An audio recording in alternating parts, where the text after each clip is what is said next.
안녕하십니까. 다도건축사 사무소의 최현철 건축사입니다. 이번 시간에는 건축물 착공 신고 설계 도서 및 서류에 대해서 한번 설명을 드릴 텐데요. 착공이라는 게 이제 단순한 공사 개시가 아니라 여러 행정적 요건과 기술적 준비가 충족돼야지 가능한 절차거든요. 그 중에서도 이제 설계 도서와 관련된 서류는 착공 허가 및 시공의 기초 자료로서 매우 중요한 역할을 하게 되는데, 오늘은 착공 시 필요한 설계 도서 및 서류와 그 구성에 대해서 한번 알아보고 법적인 근거도 같이 한번 알아보도록 하겠습니다.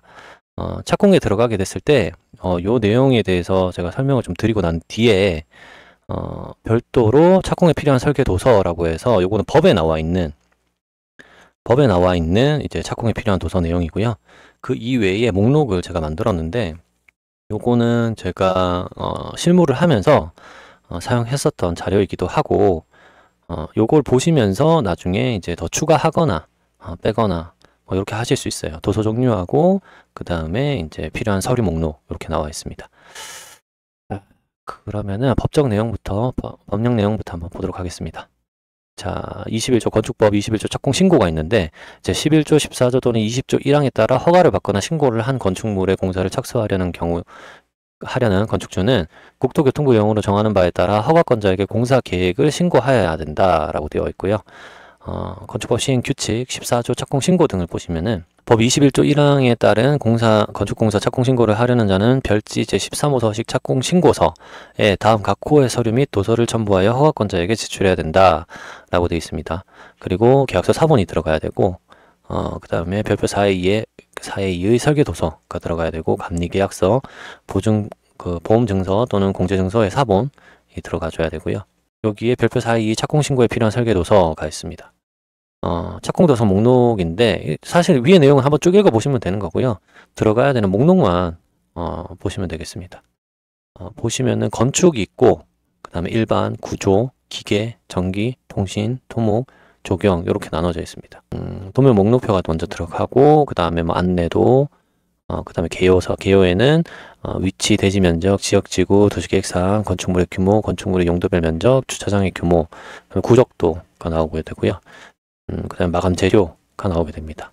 바닥, 벽, 천정 이런 외부에 대한 마감 재료라든지 내부에 대한 마감 재료 이런 것들이 나오고요. 배치도가 들어가게 되고, 배치도는 축척, 방위, 건축선, 대지 경계선 및 대지가 정하는 도로의 위치와 폭, 건축선 및 대지 경계선으로부터의 건축물까지의 거리, 그 다음에 신청 건축물과 기존 건축물과의 관계, 대지 고저차, 부대시설과의 관계, 주차 계획도 들어가고요. 각층 및 지붕 평면도, 평면도가 들어가고, 평면도, 인면도, 단면도, 그 다음에 수직 동선 상세도, 코어를 이야기하는 거죠.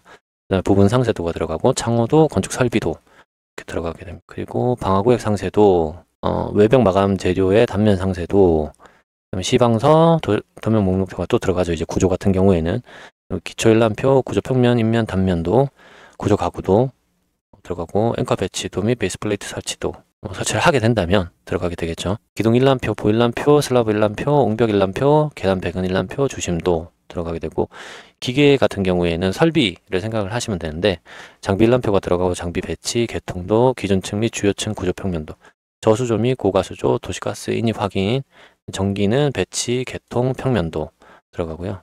통신도 배치, 개통, 평면도, 그 다음에 토목은 각종 평면도가 다 들어가게 되고, 토지 굴착 및 옹벽도, 대지 종행 단면도, 포장계획 평단면도, 우수호수 배수 처리 평면도, 종단면도, 상하수 개통도, 지반조사 보고서가 들어가게 됩니다. 그 다음 조경은 조경 배치 계획도, 식재 평면도, 단면도 이렇게 들어가고요. 착공 서류 목록인데, 위의 내용은 착공 시에 제출해야 되는 법적인 설계 도서 내용을 제가 설명을 드린 거고, 첨부 파일이 있으니까 확인하시면 되고요. 법에 나와 있지 않은 착공 시 필요한 서류들이 있어요. 그 서류 목록들에 대해서 보여드릴 텐데, 도면은 이 내용인 거고, 서류는 별도로 나와 있는 게 없어서 제가 사용하던 것들인데 좀 종합해서 설명을 드리겠습니다. 내용이 좀 많이 있어요. 그래서 파트별로 나눠지는데, 건축주가 제공을 해야 되는 자료가 있고, 시공자가 제공해야 되는 자료, 그 다음에 설계자가 제공해야 되는 자료, 감리자가 제공해야 되는 자료들이 있습니다. 우선 건축주는 사업지 채권 및 면허세, 그 다음에 여기에 해당되는 것들만 넣으면 되는 거예요.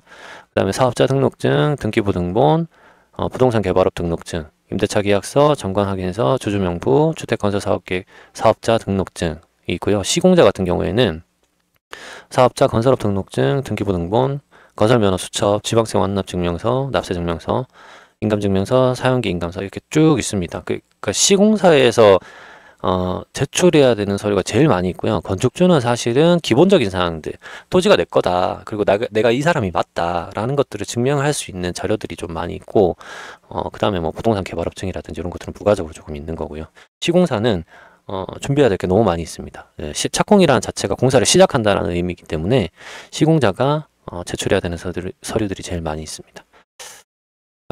그리고 설계자 같은 경우에는 서류를 준비해야 되는데, 건축사 사무소죠. 이거는 설계자는. 물론 여기에는 그 관계기술자 서류도 별도로 있습니다. 이게 뭘 의미하냐면은 전기라든지 통신, 그다음에 소방, 설비, 구조, 토목 이런 기술사들에 대한 관계기술자들에 대한 서류들이 별도로 다 준비를 해야 됩니다. 그리고 설계 계약서, 설계 그 손해배상 공제 증권이 있고요. 건축사 사무소 서류가 있는데 뭐 사업자 등록증, 사무소 개설 신고 확인증, 자격증, 구조 설계 사무실 자료가 서류가 별도로 필요하고요. 그 다음에 착공도서, 아까 앞에서 설명드린 도서 목록 있죠? 거기에 따른 도서가 필요하고, 구조계산서, 안전 및 내진 설계 확인서, 구조심의 대상 체크리스트, 집안조사 보고서, 흑막유 계산서가 있는데, 여기 구조심의 대상 체크리스트라는 거는 착공 들어가기 전에는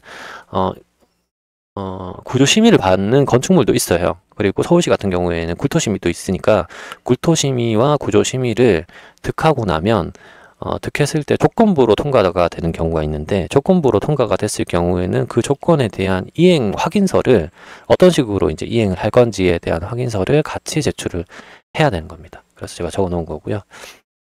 그 다음에 기타로 구조심의, 굴토심의 의견, 조치 결과 확인서, 요게 제가 설명드린 거고요. 그 다음에 소규모 지하 안전 영향 평가, 협의 내용 반영 결과 통보. 요거 같은 경우에는 종전에는 건축 허가 때 소규모 지하 안전 영향 평가는 다 받았어야 됐는데, 이게 시일이 워낙 오래 걸리다 보니까 이거를 이제 착공 때까지 미뤄졌어요. 예, 그래서 착공 때 소규모 지하 안전 평가 또는 지하 안전 영향 평가서를 이제 제출하고 결과에 대한 통보를 해줘야 됩니다. 소규모 지하 안전 영향 평가는 그 집안 레벨에서 이제 10m 이상 넘어가게 되면 소규모 지하 안전 영향 평가를 받게 되고, 20m 이상 넘어가게 되면은 지하 안전 영향 평가를 받게 됩니다. 그래서 소규모가 붙냐 안 붙냐는 10m 그 20m를 기준으로 20m 이하, 10m 이상 20m 이하는 소규모 지하 안전 영향 평가, 20m 이상은 지하 안전 영향 평가라고 생각하시면 되고요. 감리자는 감리 계약서하고 감리 손해배상 공제증권, 그 다음에 감리 사무소 서류가 들어가고, 상주감리 선임계, 감리 업무 수행 계획서, 건축공사 건축사보 배치 현황, 그 다음에 각종 분야별 감리 서류가 들어가도록 되어 있습니다. 그리고 위에서 이제 말씀드린 게 필요한 서류 목록을 정리한 거고요. 다만 실제로 접수할 때는 관할 기관하고 협의가 매우 중요합니다. 이게 저희가 이거를 작성을 할 때 설계 도서도 그렇고, 여기 있는 도서들도 그렇고, 여기 있는 서류들도 그런데 일일이 이제 건축주가 들어가는 부분, 시공자, 건축사, 감리자 뭐 이런 식으로 해서 탭을 나누고, 그 다음에 거기에서 번호를 하나씩 매겨요. 뭐 건축주에서 1-1, 뭐 1-2, 뭐 2-1, 시공자도 1-1부터 시작해서 다 번호를 매기고, 서류들에, 여기 있는 서류들에 옆에다가 번호를 다 매겨주거든요. 그래서 목록을 다 만들어서 제출을 하는데, 그 전에 요 목록을 가지고 구청이나 시청하고 협의를 별도로 하셔야 됩니다. 그래서 요것만, 여기에 있는 내용들만 들어가면 되는지, 그리고 여기에서 넣을 거는 추가할 거는 더 추가하고 뺄 거는 더 빼고, 그런 식으로 해서 지자체마다 요구사항이 조금씩 다르기 때문에 거기에 맞춰가지고 한 번 더 업데이트를 하시면 되고요.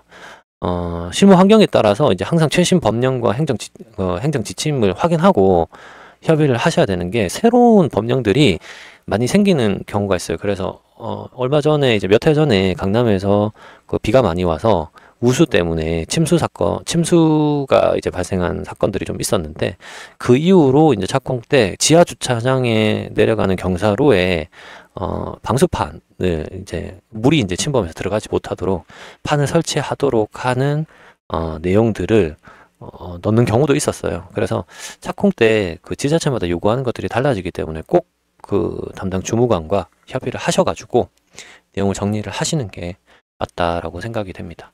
그리고 건축사 사무소에서는 설계 도서들이 내용이 꽤 많이 있기는 한데, 가능하면은 좀 정리를 해서 시간을 두고 이제 정리를 해서 제출하시는 게 좋을 것 같아요. 왜냐하면은 이 착공에 들어가는 도서 이외에 만약에 준공 때 착공 도서가 또 달라진다면은 설계 변경을 또 해야 되는 상황이 생기다 보니까 착공 때 들어가는 도서에 대해서는 조금 더 면밀하게 파악을 하고 난 다음에 제출을 하시는 것이 맞다고 봅니다. 자, 오늘은 건축물 착공 신고 때 설계 도서 및 서류에 대해서 설명을 먼저 드렸고요. 여기에서는 사실은 제가 건축 설계를 하면서 설계업을 하면서 이제 목업을 해뒀던 그 내용들도 같이 업로드를 해놨으니까요. 블로그에 오셔가지고 요 내용들을 한번 확인하시고 실무에서 적용해서 사용하셔도 됩니다. 네. 자, 그러면은 다음에는 건축 허가 때 필요한 설계 도서하고 이제 서류에 대해서 또 설명드릴 수 있도록 하겠습니다. 다도건축사 사무소의 최현철 건축사였습니다. 감사합니다.